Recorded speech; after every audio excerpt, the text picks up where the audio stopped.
자, 오늘은 에베소서 10번째 시간이죠. 에베소서 2장 11절부터 18절 말씀까지를 함께 묵상하도록 하겠습니다. 에베소서 2장 11절부터 18절 말씀입니다. 그러므로 생각하라. 너희는 그때 육체로 이방인이요 손으로 육체 행한 할례당이라 칭하는 자들에게 무할례당이라 칭함을 받는 자들이라. 그때에 너희는 그리스도 밖에 있었고 이스라엘 나라 밖에 사람이라.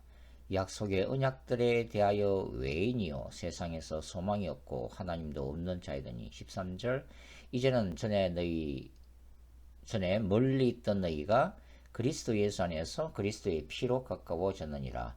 그는 우리의 화평이신지라 둘로 하나를 만드사 중간에 막힌 담을 허시고. 15절 원수된 것 곧 의문에 속한 계명 율법을 자기 육체로 폐하셨으니 이는 이 둘로 자기 안에서 한 세 사람을 지어 화평하게 하시고 또 십자가로 이 둘을 한 몸으로 하나님과 화목하게 하려 하심이라. 원수된 것을 십자가로 소멸하시고 또 오셔서 먼 데 있는 너에게 평안을 전하고 가까운 데 있는 자들에게 평안을 전하셨으니. 18절 이는 저로 말미암아 우리 둘이 한 성령 안에서 아버지께 나아감을 얻게 하려 하심이라. 자, 바울은 본문에서 이방인들이 구원받기 전과 구원받은 후의 상황을 어떻게 대조시키고 있죠? 그때와 이제로 표현하면서 서로 대조시키고 있습니다. 자, 바울이 이렇게 말하는 이유는 이미 2장 1절부터 10절에서 언급한 바와 같이 이방인들에게, 이 이교도들에게, 우상을 숭배했던 로마인들에게 예수 그리스도의 복음을 통해서 엄청난 영적 변화 역사가 일어났기 때문입니다. 자, 바울은 이 이방인들이 이스라엘에게, 유대인들에게 얼마나 멸시받는 존재였는지를 상기시키죠.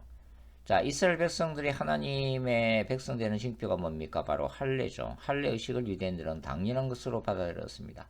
그러니까 이러한 이방인들의 시각에서 보면 우상을 숭배했던 이교도들은 뭐예요? 하나님의 나라와는 전혀 관계가 없는 외인들, strangers에 불과했다고 하는 것입니다. 이스라엘, 그 언약의 백성이 이스라엘의 관점에서 보면 이방인들은 영원한 하나님의 나라에 대해서는 아무런 법적 지위나 권리가 없는 존재들이죠. 즉, 이 땅에서 살다가 먼지처럼 사라질 존재인들이 바로 우상을 숭배했던 우상 숭배자들이었다고 하는 것입니다. 그러니까 소망도 없고 하나님도 모르는 그런 자들, 도무지 하나님의 언약의 백성들과는 어울릴 수 없는 마치 개나 돼지와 같은 존재들이 바로 이 1세기 유대인들이 바라봤던 이방인들이었다고 하는 거죠. 자, 언젠가 이 딸아이와 산책을 함께 하다가 그런 대화를 나눈 적이 있습니다. 이 땅에서 가장 행복한 사람이 누구일까? 딸아이는 그렇게 대답했어요. 이 세상에서 가장 행복한 사람은 건강하게 부자로 살다가 죽어서도 천국에 가는 사람. 자, 그러면 가장 불행한 사람은 누구일까요? 세상에서 찢어지게 가난하다가 고통만 받다가 고난만 받다가 죽었어도 지옥에 떨어지는 사람이라고 대답을 했습니다. 자, 그럴듯하죠. 자, 누군가가 말했습니다. 인간은 희망을 먹고 사는 존재라고 말입니다. 그래서 소망이 있는 사람은 고통 가운데 빠져도 이겨낼 능력이 생긴다고 말하죠. 바울은 에베소서 1장에서 그리스도 안에서의 영원한 소망을 하늘에 속한 신령한 복으로 설명한 바가 있습니다. 그런데 이 이방인들은 이러한 관점에서 보면 뭡니까? 이 땅에서 육체적인 삶을 살다가 결국은 소망 없는 하나님으로부터 단절된 지옥으로 떨어질 불쌍한 존재들이라고 하는 거죠. 이러한 소망이 없던 하나님과 멀리 있던 이교도들이 예수 그리스도의 복음을 통해서 이제는 하나님께 가까이 다가온 자가 되었다고 바울은 얘기를 하고 있습니다. 13절이죠. 이제는 전에 멀리 있던 너희가 그리스도 예수 안에서 그리스도의 피로 가까워졌느니라. 그러니까 하나님과 멀리 있다는 것은 뭘 얘기하는 거예요? 하나님과 전혀 관계가 없는 자죠. 그러니까 영적으로 죽은 자를 의미하고 있다고 하는 것입니다. 자, 보세요. 바울은 예수 그리스도께서 십자가를 통해서 이루신 새로운 역사를 이제 14절부터 소개를 합니다. 14절. 그는 우리의 화평이신지라 둘로 하나를 만드사 중간에서 막힌 담을 허시고 이렇게 시작하고 있죠. 그리스도의 십자가의 죽음과 부활 사건에 대해서 저는 이 야훼께서 그리스도를 통해 이루신 종말론적 거룩한 전쟁이라고 표현하기를 좋아합니다. 저는 십자가에서 하나님은 예수 그리스도의 사역을 통해 두 가지의 이미지로 자신을 계셨다고 봅니다. 첫째는 홀리 워리어, 거룩한 전사로서의 모습이죠. 그러니까 예수께서 죽음의 권세와 사탄의 권세를 깨뜨리신 승리자로 계시되었다는 의미입니다. 따라서 그리스도는 모든 자들에게 어떤 의미를 갖는 거예요? 죄와 사망으로부터의 구원자가 되신다고 하는 것입니다. 둘째는 더바인 킹이죠. 신적 왕으로서의 모습입니다. 하나님은 그리스도의 피를 통해서 원수된 죄인들과 화해하셨습니다. 그래서 믿는 모든 자들, 예수 그리스도 안에 있는 모든 자들을 하나님의 백성으로 삼으셨다고 하는 거죠. 이것이 그리스도를 통한 샬롬의 복음입니다. 따라서 그리스도는 모든 자들의 주되심, 즉 신자들이 다스리시는 왕이 되신 것입니다. 즉 예전에 사탄의 소유물이었고 사탄의 다스림에 있던 자들이 이제는 통치권이 옮겨진 거죠. 누구를 옮겨졌어요? 예수 그리스도를. 예수 그리스도를 왕으로 섬기는 하나님의 나라로 옮겨져서 이제는 그분의 말씀에 순종해야만 하는 존재가 되었다고 그러십니다. 우리가 칭의성화 논쟁을 많이 합니다만 이런 관점에서 보면 십자가에서는 뭐가 이루어지는 거예요? 칭의와 동시에 성화가 이루어졌다고 하는 거죠. 더 은기하게 얘기하면은 죄 용서함을 통해서 하나님 앞에 의롭다 하심을 받은 칭의가 이루어졌을 뿐만 아니라 뭡니까?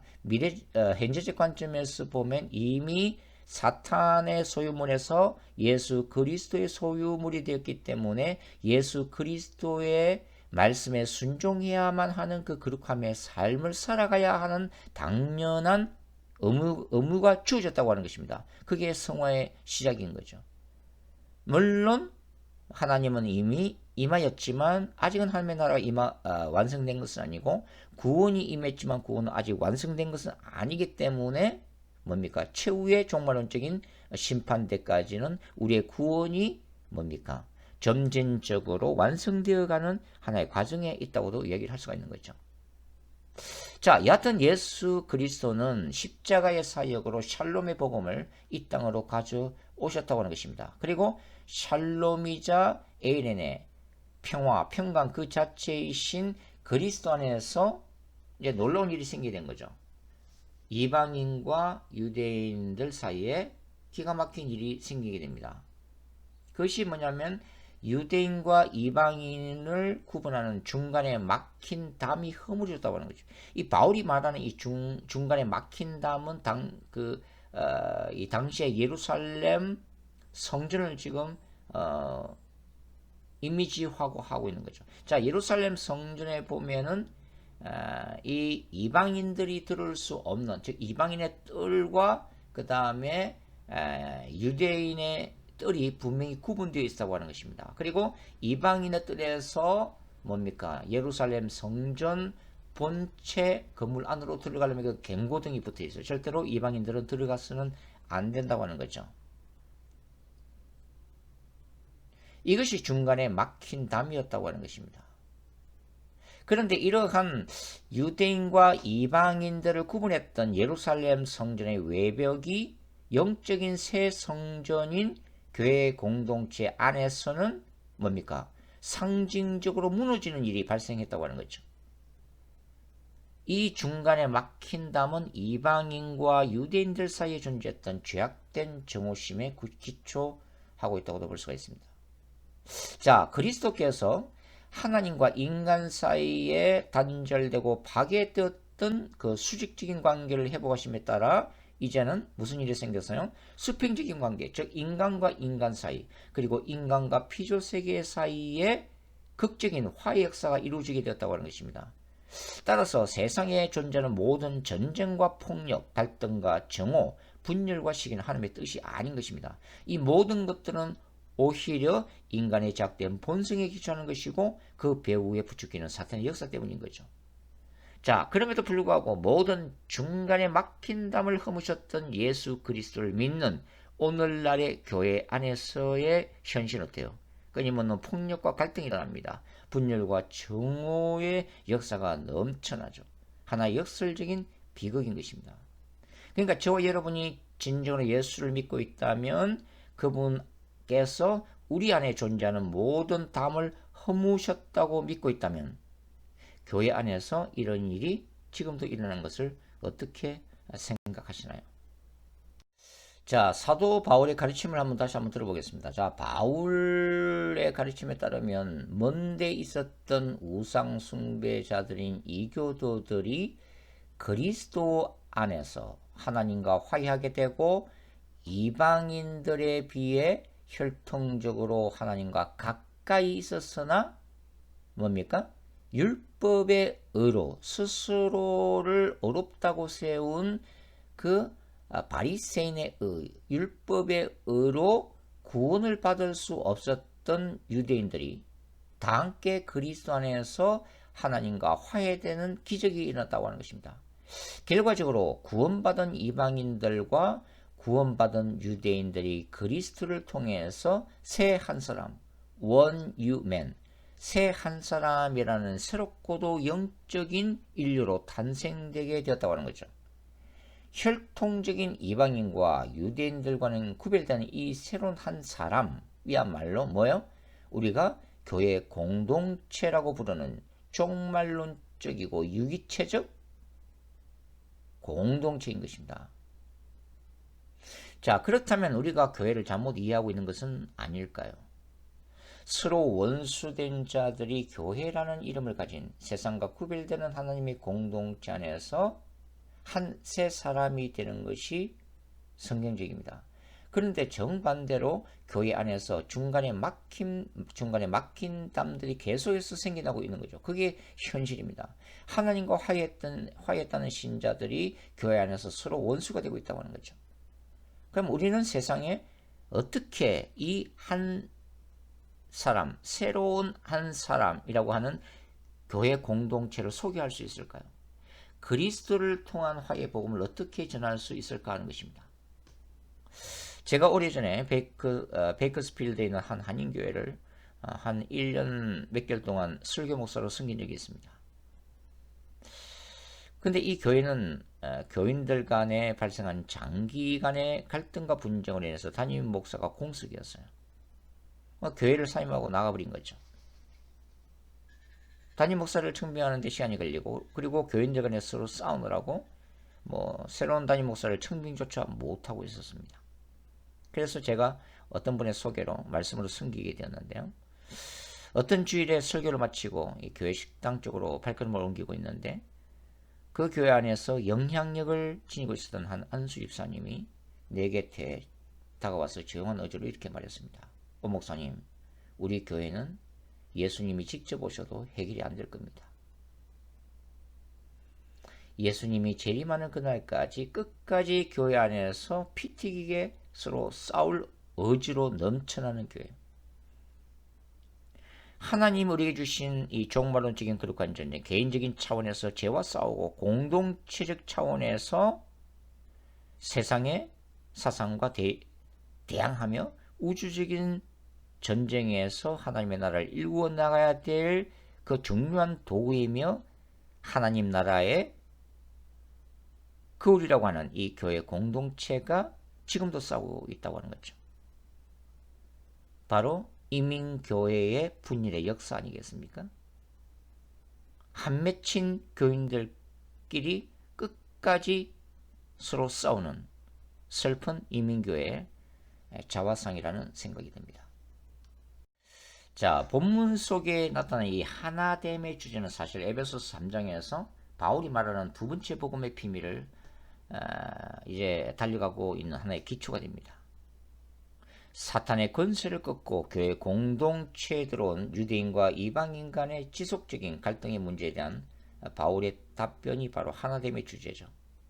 갈등의 배후에는 인종적, 사회적 측면뿐만 아니라 여전히 공중의 권세에 잡은 자의 영향력도 존재를 합니다. 신자들은 신앙생활과 삶 가운데 계속해서 사탄의 왕국과 투쟁해야 합니다. 그래서 저는 이 에베소서 6장에 나와 있는 영적 전쟁 본문을 에베소 전체의 결론으로 봅니다. 즉 유대인과 이방인, 남자와 여자, 부모와 자녀, 상정과 노예, 이 모든 사회적인 차별법을 바울은 철폐하라고 몸으로 투쟁하진 않지만 그 모든 왜곡된 사회 구조와 분리주의와 갈등 배후의 역사는 사탄의 권세를 바울은 보고 있다고 하는 거죠. 월트 윙크가 그의 책 사탄의 체제와 예수의 비폭력에서 주장했듯이 개인과 사회적 악을 저항하는 성경적인 전략은 뭐예요? 직접적인 물리적, 군사적 사회 체제 허물기가 아니라 민중신학이나 해방신학적인 접근법이 아니라 십자가 사랑으로 서로를 적극적으로 용납하는 바로 자기 자신과의 투쟁이라고 하는 것입니다. 성경적 교회 안에서는 모든 인종적, 사회적 계급과 신분적 차이로 인한 갈등이 사라지게 되어 있다고 하는 것입니다. 그리스도 안에서 이방인과 유대인, 남자와 여자, 상정과 노예가 한 세 사람, 원유맨으로 재탄생했기 때문이죠. 이는 비폭력적이지만 분리와 차별의 세속적인 세계관과 사탄의 전략을 깨뜨리는 강력한 방법이라고 하는 것입니다. 교회 안에서 지속되고 있는 분열과 정오 역사, 그것은 오늘날의 교회가 승리해야 할 거룩한 전쟁의 한 전선임에 틀림이 없다는 생각입니다.